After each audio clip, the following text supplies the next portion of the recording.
Rising creative and international education city या महाराष्ट्र सरकारच्या उपक्रमांतर्गत 5 जागतिक स्तरावर प्रसिद्ध विदेशी विद्यापीठांसोबत शैक्षणिक करार करण्यात आलेले आहेत। त्यामुळे आता परदेशी शिक्षणाकरता देश सोडण्याची गरज राहणार नाही असं वक्तव्य मुख्यमंत्री देवेंद्र फडणवीस यांनी केलंय। हा करार केंद्रीय शिक्षण मंत्री धर्मेंद्र प्रधान, मुख्यमंत्री देवेंद्र फडणवीस यांच्या उपस्थितीत झाला। या कराराअंतर्गत विदेशी विद्यापीठांच्या शाखा नवी मुंबईमध्ये सुरू करण्यात येणार आहेत आणि त्यामुळे आंतरराष्ट्रीय दर्जाचं उच्च प्रतीचं शिक्षण स्थानिक विद्यार्थ्यांना सुद्धा उपलब्ध होणार आहे, तेही महाराष्ट्रामध्येच, मुंबईमध्येच, म्हणजे नवी मुंबईमध्ये।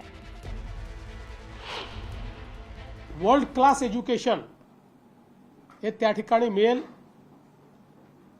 याचा सर्वात मोठा फायदा असा आहे की आज भारतातल्या अनेक तरुणांना जगातल्या विविध युनिव्हर्सिटीजमध्ये शिकायला जायचं असतं, पण ॲक्सेसिबिलिटी आणि अफोर्डेबिलिटी या दोन्ही गोष्टींचा प्रॉब्लेम असतो।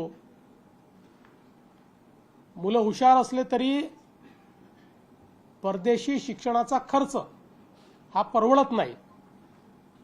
पण आता या युनिव्हर्सिटीज तेच शिक्षण घेऊन भारतात आणि महाराष्ट्रात आल्यामुळे अक्षरशः 25% खर्चामध्ये